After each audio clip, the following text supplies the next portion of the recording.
Welcome to Bloomberg Technology. I'm Emily Chang, currently sheltering in place in San Francisco. Stocks slide. This after Fed Chair Jerome Powell warned the threat of a long-term economic downturn, a global economic downturn, could be severe. The Fed Chair pushing back on the idea of negative rates, but stopping short of completely ruling them out. President Trump has been making some remarks at the White House just moments ago in a meeting with governors, saying there that he believes Powell is doing a good job, but disagrees on this negative rate issue and is a believer in negative rates. The president also saying that Dr. Anthony Fauci wants to play, quote unquote, all sides of the equation. Of course, we know that Dr. Fauci has been pushing back against the idea that now is time for the economy to reopen and has warned that we could backtrack on some of the progress that we've made in the midst of the pandemic on the health front. To talk more about the market slide today and why that happened, I want to bring in Bloomberg's Taylor Riggs, who's been following for us today. And Taylor, the Nasdaq has now turned negative for the year. Of course, we saw the Nasdaq boosted by tech considerably over the last several days. What's happened now to start this turn? This was sort of the second day, Emily, where you've had some poor economic data come in and the market's clearly reacting to that. I want to first talk about some of the PPI data that we got this morning that reinforced what we already knew about the CPI data that came in earlier this week. We are in a deflationary environment, so prices for producers collapsed by the most on a month-over-month basis since 2015. You also mentioned central banker Jay Powell. He said this morning that the economy faces unprecedented risks and it could lead to long-term economic damage. What that meant for the Nasdaq, like you mentioned, we've erased the gains that we'd had for the year. Up until today, we were in positive territory.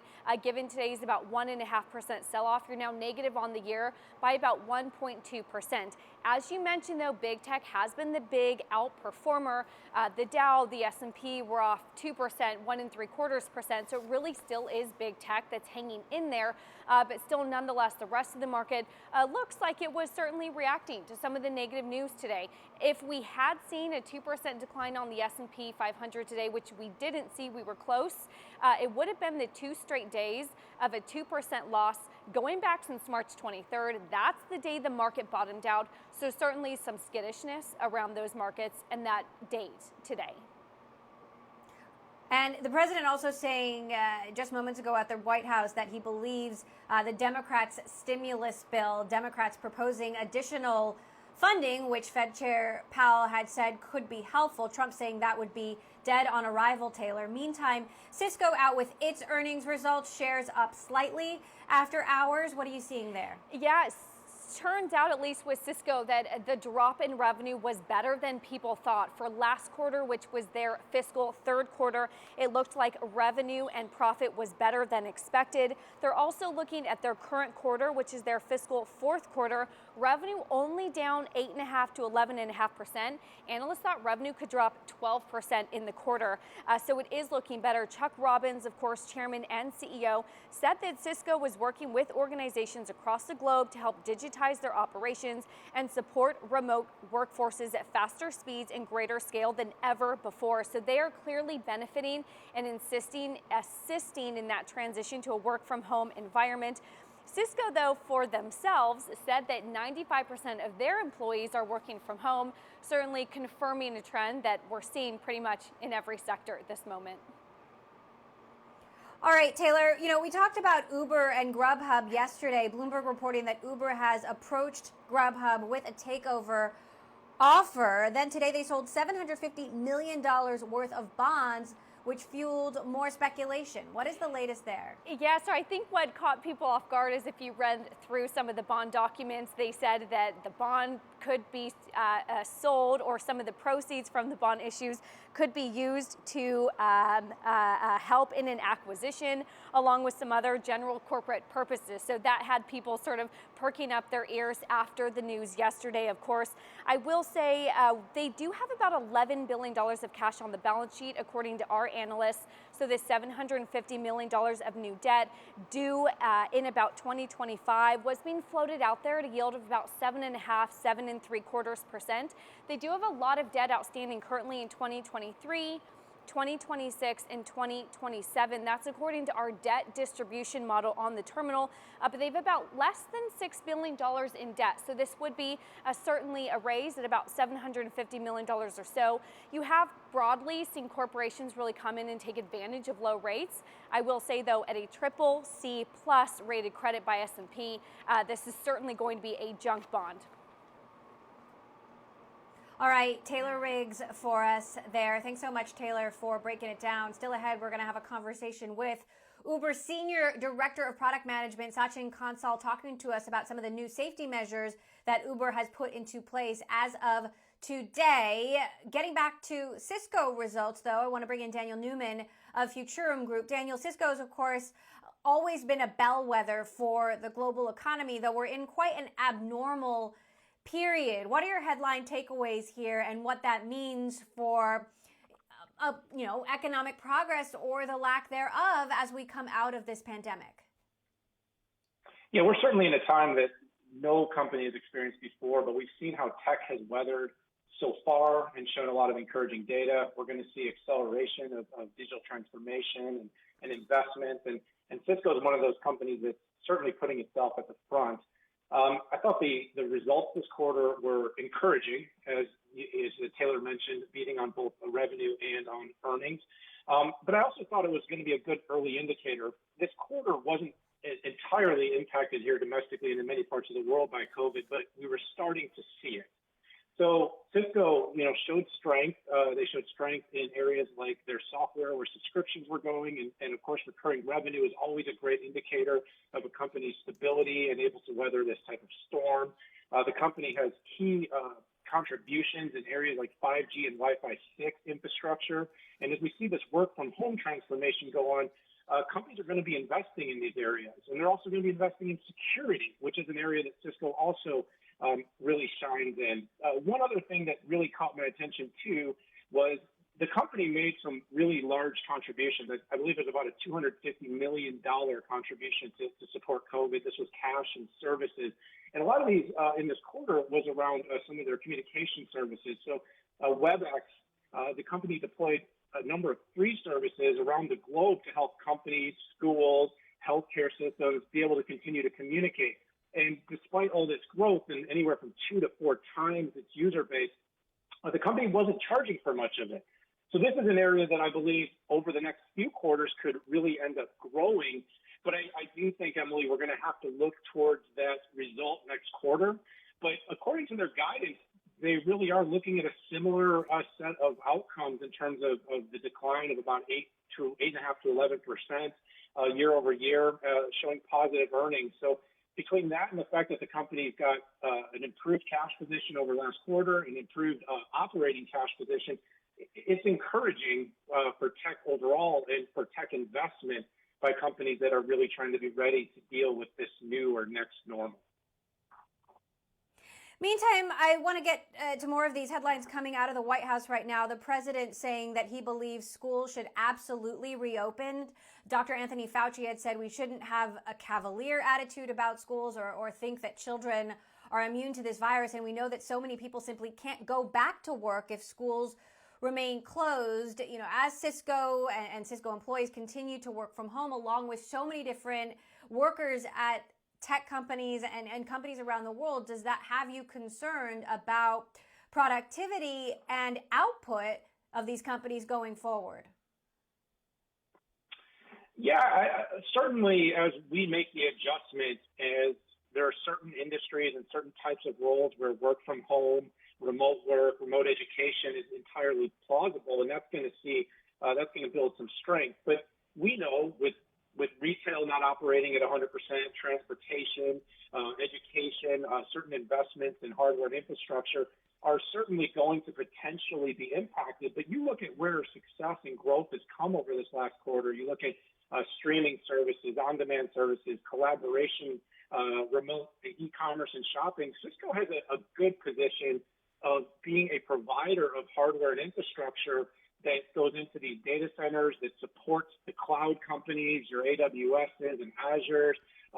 Cisco has a nice cadence of contributions to that ecosystem. So, yeah, you're certainly going to have to watch if the opening slows down, there's going to be a limitation of the amount of infrastructure and investment scalability. But the company's fairly well positioned, even if it does go slower than expected, because the hardware that it sells is so important to making for greater capacity for e-learning, e-commerce, and different services that are being consumed heavily while we're at home. Indeed, that's a good point. Daniel Newman of Futurum Group, thank you so much for joining us. Coming up, we're going to be talking about Uber continuing its mission to try to move people around the world and safely announcing new safety measures to protect drivers and riders in the midst of COVID-19. We'll be interviewing a head of safety products coming up. This is Bloomberg.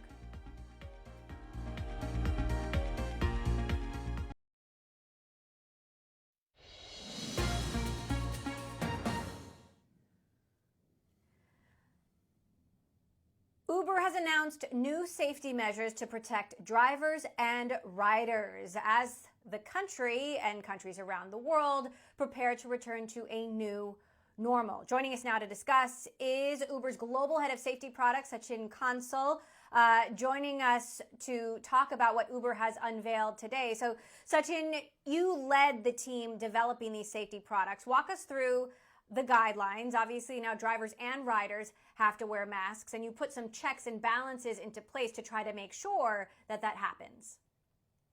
That's right. Hi, Emily. What we announced today is really a new experience for a new normal. There are a few pieces to what we announced. First of all, as you just mentioned, starting Monday, May 18th, masks will be required both for riders as well as for drivers. On the driver side, we will also have a technology which allows us to detect whether they're wearing masks or not. We ask them to take a selfie, and our technology is able to detect whether they're wearing masks or not. So this allows us to verify that they have taken that step. But it goes deeper than that. Both on the rider side as well as the driver side, we have put several measures to hold both parties accountable. For example, if you as a rider, you get in a car and you see that the driver is not wearing a mask, you are able to cancel. Or at the end of the trip, you are able to provide feedback to us saying that the driver was not wearing a mask. Similarly, the driver has avenues as well where they can provide that feedback back to us. And the goal here is for us to be able to hold both sides accountable and have our safety measures hit a higher standard, as we believe that the expectations that our users will have will be much, much higher as we emerge out of the pandemic into a new normal. Now, do you have technology to verify if riders are wearing masks, or is it up to drivers to cancel trips and give you that feedback that riders wouldn't wear the masks? On the driver side, we have had a feature for a few years called a real-time ID check, which already asks them to take a selfie, which we can compare with their profile photo. So we already had the technical infrastructure on the driver side for us to implement this quickly. We do not have that technical infrastructure on the rider side. And since we wanted to get this out quickly, we went with that. However, on the rider side, we actually asked them to confirm a checklist before every single trip. Before the trip, they have to certify that they are wearing a mask, that they have washed their hands, that they will sit in the back seat and not in the front seat. And they're asked those questions every single time. And then in addition to that, if they get in the car and the drivers see that they're not wearing a mask, the drivers can let us know. And given the global scale of Uber's business, the feedback that we get from either side actually ends up being a very important indicator. And if we notice that there are riders who have been constant violators of these guidelines, we can take further actions, including removing them from the platform potentially. Now, there are many people who are resisting wearing face coverings, including the President of the United States. At times, you've had some sad situations, a story out of Michigan where a security guard asked folks to put a mask on and he was shot. I mean, how do you handle situations like that where, you know, some people might simply refuse in the moment? We want to set a high standard on the platform, and a lot of the policies that we have put together are based on our conversations with experts. These are not based on our intuition. We have talked to, we have worked with the CDC, the World Health Organization. We constantly talk to experts in epidemiology who have given us this guidance. In addition to that, we actually get a lot of feedback from our users. I'm a product guy. So the way, my life works is we ask our users what will make them feel safe. And those are the kinds of things that we try to implement in our products. And users, both riders and drivers, have been very clear in their feedback that they would like both parties to wear masks. So that's the decision we made. And we feel that this allows us to set a very different standard when it comes to safety and health safety in ride sharing. Now, you're also setting aside $50 million for PPE, and I wonder what additional safety measures you're considering. We've seen folks in Asia in Grabs using these DIY plastic barriers. Have you considered things like plexiglass, which of course have been in traditional taxi cabs for a long time, to perhaps further improve the safety situation? What I will tell you is that we have considered and we are considering several different approaches to making trips safer in an Uber. And there are certain things where we are leaning in ourselves. You mentioned that we have committed more than $50 million to acquiring PPE. This includes masks, this includes hand sanitizers, this includes disinfectant wipes, and we are in the process of distributing them to our drivers. For example, we have already distributed more than 5 million masks to drivers, and there will be tens of millions more that will be distributed over the next few weeks. When it comes to things like plastic partitions, certainly something that we have looked at. We haven't made a company-wide decision around that. However, we certainly leave the choice to drivers. And if drivers feel safer installing something like that in their car, we are supportive, and they certainly have a choice to be able to do that. Now, last question. Obviously, we know that ridership has plummeted because we're in the middle of a public health crisis, and Uber does have a business to run. Have you thought about how much this further hurts the business by adding more friction, for good reason, though, into the process? The way we are, looking at the new normal, we expect our users to actually expect a much higher standard of safety. And we want to get ahead of, we are going to see a wave of recovery. And as people start stepping out of home, as people start going to offices, we want them to know what we stand for when it comes to safety. And, that's the approach we are taking. We are erring on the side of caution, and we are erring on the side of safety because we believe that's the right thing to do. And it is shared responsibility. This is not just something that Uber can control or Uber can be responsible for. It's a joint partnership between us, between the riders, and between the drivers, because if we work together and we all adhere to the standard, we're going to be making each other's lives safer as well. So that's the approach we are taking with the announcement today. All right, Sachin Kansal, Uber's global head of safety products. Sachin, thank you so much for sharing the new developments with us. We appreciate it. Thank you.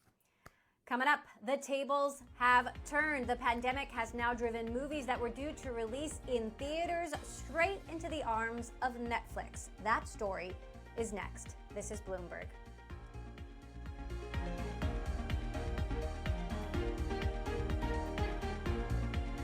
Appreciate all the support you're giving us and the leadership of our governors. Exactly. It's been, and that's what we're doing. That's what we're here for, to do that and to talk about. We just came out with a new listing on testing. We just cracked 10 million tests, which is here. I think you'd like to show that to everybody. 10 million. We set an all-time record by far. If you look down here, these are other countries that have not done anywhere near what we're doing. We're double. If you add them up and double them, we've done more tests, but I can't get the press to print that, unfortunately. They just don't want to print it. But I want to thank the governors for being here very much. We appreciate it. We're going to have some good, fruitful talks about going even to the next step. And I know you're trying to open up, and I know you're opening up. You're sort of more than trying, you're opening up, and you're both doing an excellent job, and it's an honor to have you at the White House very much. And these two gentlemen have done a fantastic job. And David, from Interior, and David's very much involved with the estates. And how are they doing, David? What do you think? Fantastic. I think so. They're doing a good job. They really are. They're doing a good job. We're talking about, as you know, Space Force And a lot of the states are interested in Space Force, and we're talking to some of them. And I know that Colorado is very interested in it. And so we'll be talking to you about that too. Okay, we might mention that today a little bit during our meeting.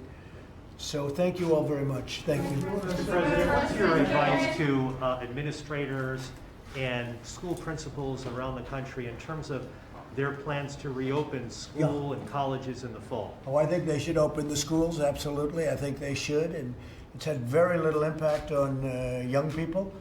And I think that if you're an instructor, if you're a teacher, a professor, and you're over a certain age, like let's say 65, or maybe even if you want to be conservative, 60, perhaps you want to stay out for a little while longer. But I think you should absolutely open the schools. Our country's got to get back, and it's got to get back as soon as possible. And I don't consider our country coming back if the schools are closed. And it's had very little, very unusual situation. It's had very little impact on young people. And I would strongly say they should open. It's up to the governors. It's the governor's choice. But their state is not open if the schools aren't open. So again, it's had very little impact on young people, and I think they should open their schools. Mr. President, Senator Graham is introducing a bill to sanction China. Would you support it if it goes to the House and it comes to your desk? Do you support that bill? Well, I respect Lindsey Graham, and I'll certainly look at it. The bill to sanction China, so I'll certainly take a look at it. I have not seen it yet. Do you want to comment on the release of those names related to? Well, the unmasking is a massive. It's a massive thing. It's. I just got a list. It's. Who can believe a thing like this? And I watched Biden yesterday on Good Morning America being interviewed by one of your colleagues, George Stephanopoulos. And he said he knew nothing about anything. He has no idea. He knows nothing about anything. Nothing at all. And then it gets released today that he was a big unmasker. So how do you know nothing if you're one of the unmaskers? It's one of the very big stories, and I suspect you'll have, if it's possible, even bigger stories coming out. And could I follow up on a separate subject, sir? We've had a number of explosions in Afghanistan. Are you concerned that peace deal may be falling apart? Look, Afghanistan, we've been there for many years. We're like a police force. We're not fighting in Afghanistan. We're a police force in Afghanistan. And at some point, they're going to have to be able to take care of their country. They're going to have to be able to police their country. But we're not meant to be a police force. We're meant to be fighters. And we've been there for a long time. So I don't know. We'll have to see it. I have not heard that, Steve. We have had, in Kabul, we've had some, I understand, some pretty big blow-ups. But again, you count on a government to be able to police themselves, and they're having a hard time, I suspect. But again, we are the greatest fighting force in the world. We're not a police force that's going to stay around and police the streets and check out the red lights and traffic. It's not what we're supposed to be doing. Been there a long time. You know, our force is down quite a bit, as you know. We're way down. And a lot of people have come back, brought them back. But the government has to be able at some point to do something for themselves. Okay? Mr. President, Chairman Powell today said both that he wasn't interested in bringing interest rates negative and that he saw a need for additional stimulus from Congress. Yeah. I know that you said that we could wait and see on the stimulus and that you want negative rates, so I was wondering your reaction. Well, I'm a believer in negative rates only if other countries that are competitors, look, Germany, they're an ally, they're friends of ours, but they're still competitors on trade and other things. So Germany, Japan, others have negative rates, and I think if they do, we're the most prime of the world. You know, it's based, many countries based on the dollar. The dollar is by far the strongest, most powerful currency in the world. We've made it more powerful, we've made it stronger, and certainly if President Trump pushing back there on Fed Chair Jerome Powell's remarks earlier today that negative rates are not being considered. The president saying he's a big believer in negative rates. Also talking about the reopening of the economy, saying that he believes schools should absolutely reopen, pushing back on what Dr. Anthony Fauci told a Senate hearing yesterday, saying that we should be careful. We're going to keep listening into this and bring you more of Trump's remarks after this break. President Trump now continuing to speak at a meeting at the White House, now talking about mail-in ballots, which he says he's against. Let's continue to listen in. last night. I think it's really worthy of mentioning. Mr. President, do you believe that the judge presiding over the Mike Flynn case, Well, let's Emmett finish Sullivan, with your question. Okay. Is that bill a non-starter, or is there anything in there you could support, or? Well, it's, as they say, DOA, right? Okay. DOA, dead on arrival. Mr. President, do you Of believe course, Nancy Pelosi knows that, obviously. Thank you, Mr. President. Do you believe that the judge presiding over the Michael Flynn case, Emmett Sullivan, ought to recuse himself or be disqualified for being biased against Mr. Flynn? I was just with General Milley and some other generals, and I asked them about General Flynn. Do you know him? They said, yes, sir, I've known him for 20 years. What do you think? He's an incredible man, an incredible soldier. He's an incredible general. This is General Milley, head of the Joint Chiefs of Staff, 4-star. He's done fantastically. He thinks General Flynn is a great, great gentleman and a real fighter. And when I see what is happening to him, it's disgraceful. And it was all a ruse. And by the way, the FBI said he didn't lie. The FBI said he did not lie. So with all this stuff I'm hearing about lying, the FBI said he didn't lie, but the sleazebag said, well, we don't care what they say, we're saying he lied. Okay, but the FBI, you remember when they left, they said he didn't lie. What they've done to that man and that family is a disgrace. But I just tell you that because I just left General Milley and he said, a great man and a great soldier. Would you consider a pardon for Mr. Flynn? I won't talk about that, but he's going to be okay. He's going to be just fine. What about the judge? And I'm very, very saddened by what's happening to General Flynn and others. I want to tell you right now, and others. Please. Dr. Fauci yesterday was a little cautious on reopening the economy too soon. Do you share his concerns? About reopening what? Reopening the economy too soon, some states. Look, he wants to play all sides of the equation. I think we're going to have a tremendous fourth quarter. I think we're going to have a transitional third quarter. And I think we're going to have a phenomenal next year. I feel that we are going to have a country that's ready to absolutely have one of its best years. Next year, with all of the stimulus and all of the fact that it's a pent-up demand like I haven't seen. And you see it right now. These two really professional, good governors that do such a, work so hard. I know both of them very well. One happens to be a Democrat, okay? But we've worked together, and I think we've worked together very well. And one, you would expect me to say that, but it happens to be true, okay? Really good job, too. But we've worked very, very well together. They want to get their states open. Some governors and some perhaps partisans, maybe for election reasons, don't want to have their states open. And then some shouldn't open them quite yet. They're not ready. They went through a lot and they're not quite ready. But no, we're opening our country. People want it open. The schools are going to be open. I was seeing the other day Purdue, great school, great college, university.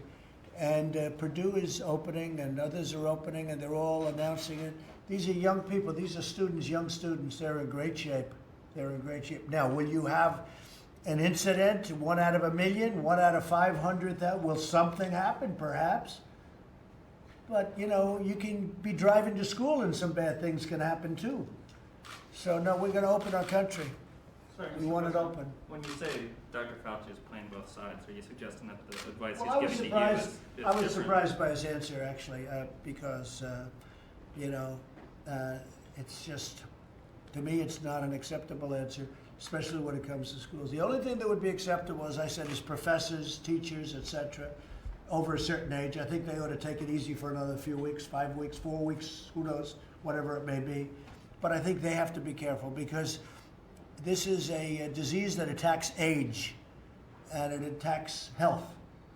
And if you have a heart problem, if you have diabetes, if you're a certain age, it's certainly much more dangerous. But with the young children, and students, it's just take a look at the statistics. It's pretty amazing. Mr. President, businesses are concerned about getting sued once they reopen. Will you be insistent on some sort of shield from liability being in a phase 4 bill? If anything's done, I would do that. And these are the new testing numbers, so you saw that. but I was just showing this to a group of people outside. We're now over 10 million tests, or we will be very shortly, like within a couple of days. Look at that test. This is us. This is the rest of the world, okay? We have more tests and we have better tests, John. We have more tests and we have better tests. And we're gonna have your football team in, your championship football team, right?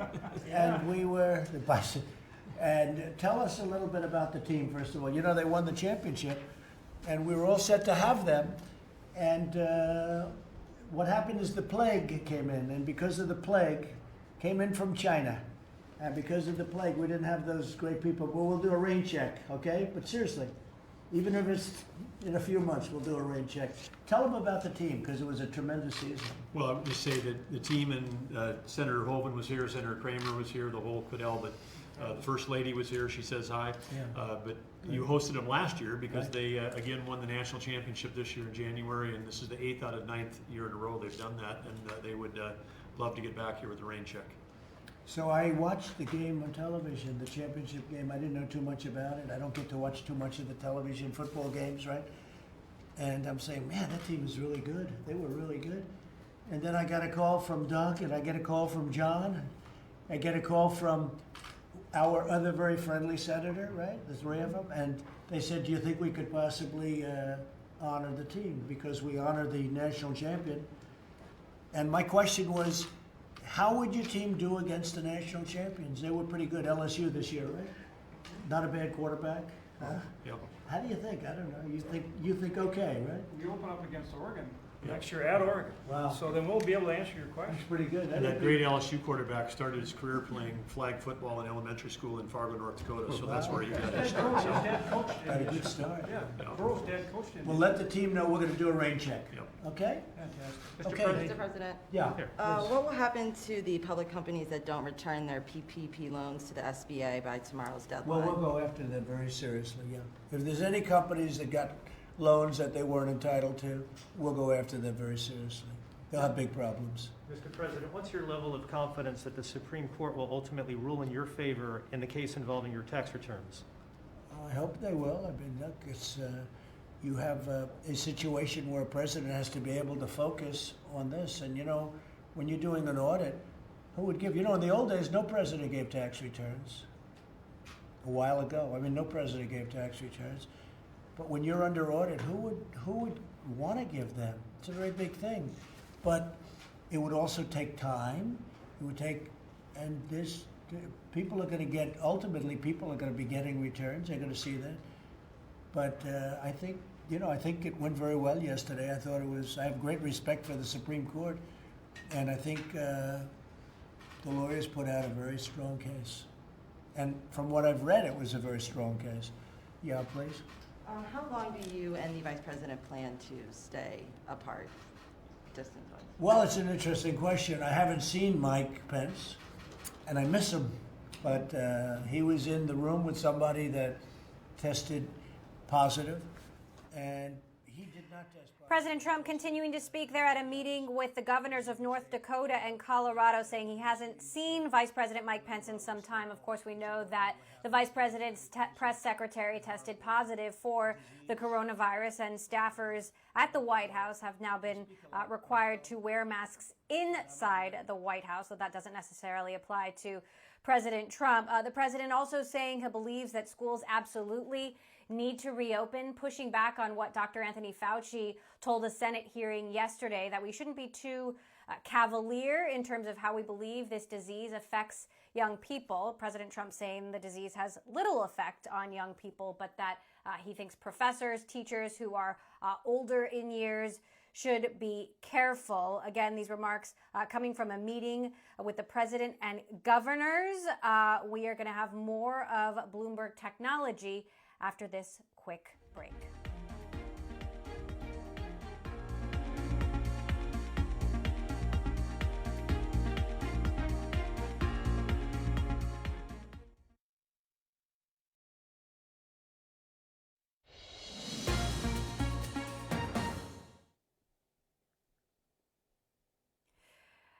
The U.S. government now claims that Chinese hackers are trying to steal valuable information and research about the coronavirus and vaccines from U.S. pharmaceutical companies and hospitals. Joining us now to discuss is Tom Kellerman, the head of cybersecurity strategy at VMware. Tom, thank you so much for joining us. Obviously, President Trump has been trying to pin the blame for the pandemic on China for some time, but this comes from the U.S. government sort of ratcheting up the accusations about what Chinese hackers are actually doing here. How significant is this, and what does it mean? Well, Chinese hacking activity has exploded ever since the trade war began, and it has dramatically escalated over the past 4 months in tandem with the COVID news cycle. In many regards, this activity is directed towards not just pharmaceutical firms, but U.S. government agencies. And this, in large part, is due to the geopolitical tension that exists between the two nation states. I will say, though, that the Chinese hacking community has finally reached the plateau, a level where they are equal to the U.S. when it comes to cyber attacks and cyber espionage. Now, this might sound a little bit controversial, but we know that scientists are working together around the world in the race to develop a vaccine. Why should the information that the U.S. has about treatments and possible vaccines for COVID-19 be secret? Well, given that we're facing an unprecedented disease and a widespread one at that, this is all about economic security and national security. And frankly, these are private organizations who are developing the vaccines, and they have every right to manage and secure their own intellectual property. I also think, though, that there will never be sufficient doses created within the first year that a vaccine is developed, and thus you'll see hoarding by nation states to protect their citizens, which makes it even more of an imperative from a national security and economic security lens. There's also been an indication that Iranian hackers have been playing a role here. What role do you believe Iran is playing in some of these threats? Yeah, look, Iranian attacks have increased ever since the assassination of Soleimani, and the Iranians historically like to serve revenge cold. The Iranian cyber militias and cyber army, per se, is very sophisticated now. They've benefited directly from technology transfer and assistance from countries like Russia.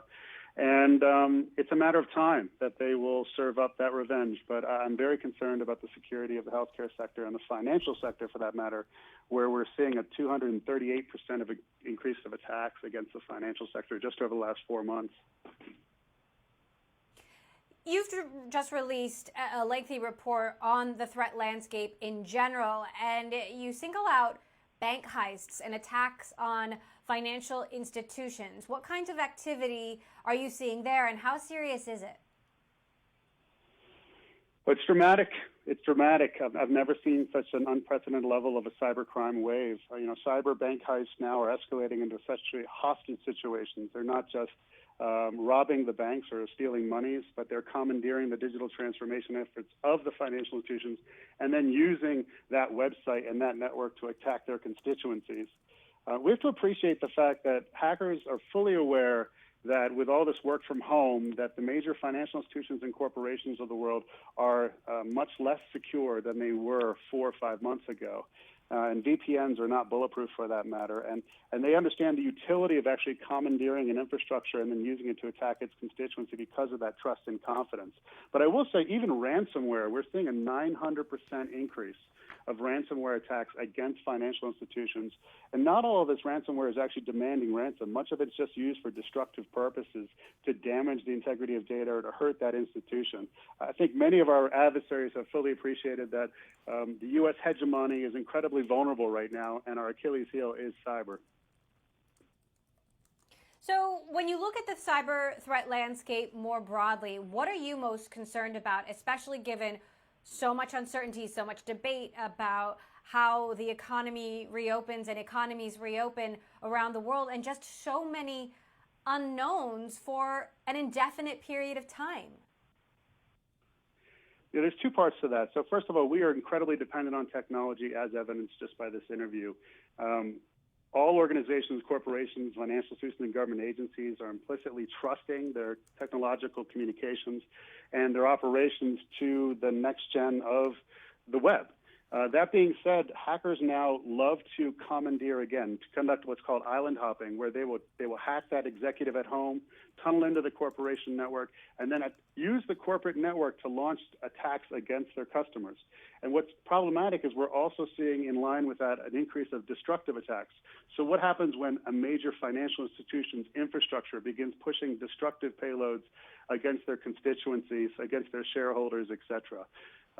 Given the dependence on times for the utility of liquidity, obviously, and financial transactions, given things like non-public market information that could be manipulated to change strategic decisions that are being made, I'm very concerned that the rogue nation states and organized crime syndicates of the world are beginning to take their gloves off, as evidenced by this report called Modern Bank Heists.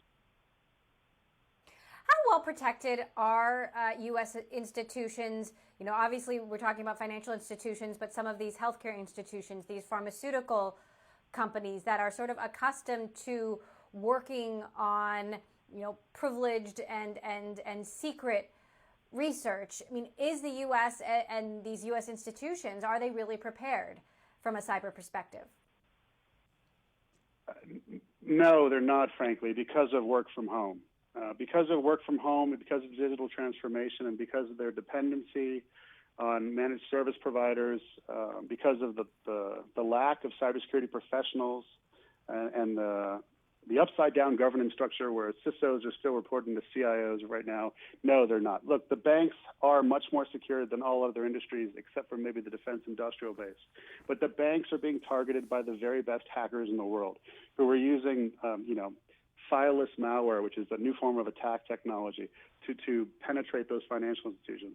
And frankly, what the banks have done very well over the years is create network security, but network security goes out the window in a time where all of your defenders, as well as all your executives, are working from home.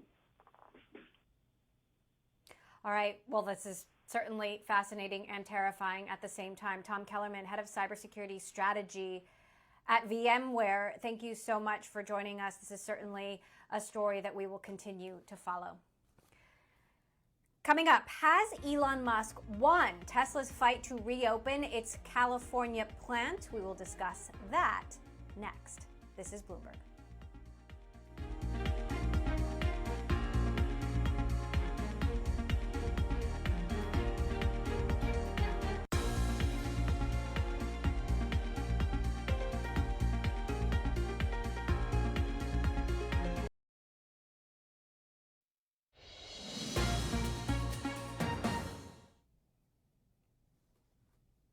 California County officials have said that Elon Musk can possibly reopen his Tesla plant in Fremont, California as early as next week. There's only one problem.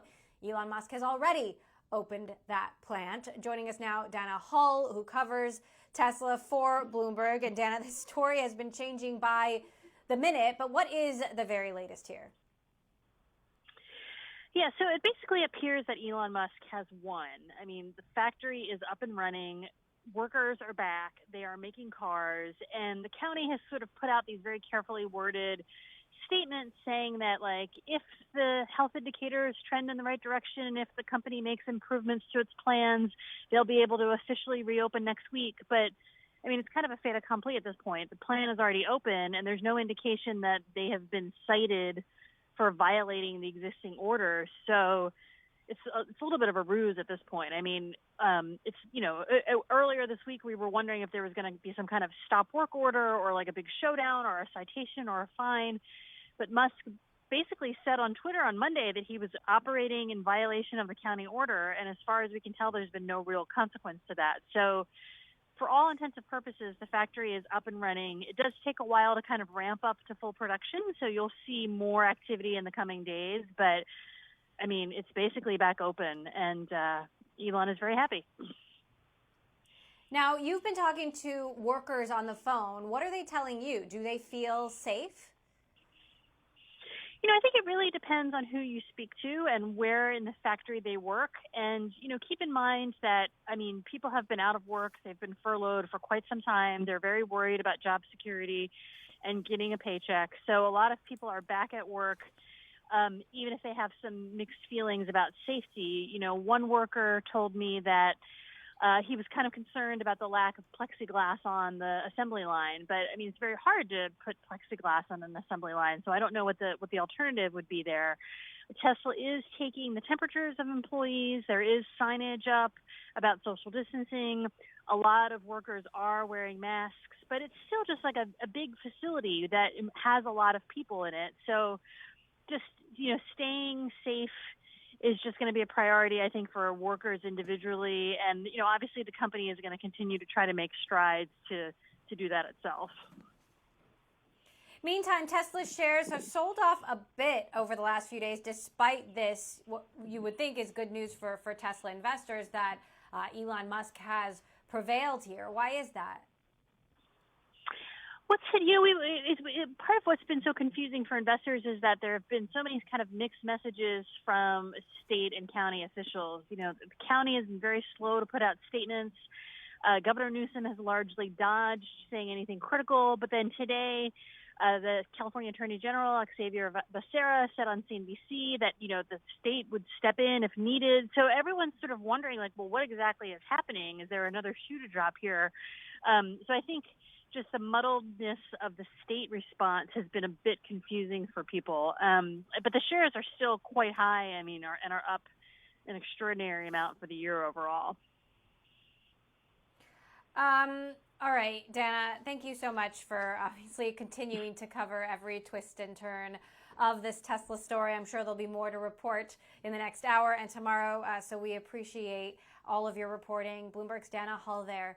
Thank you. And that does it for this edition of Bloomberg Technology. Coming up is Bloomberg Daybreak Australia. I'm Emily Chang in San Francisco. This is Bloomberg.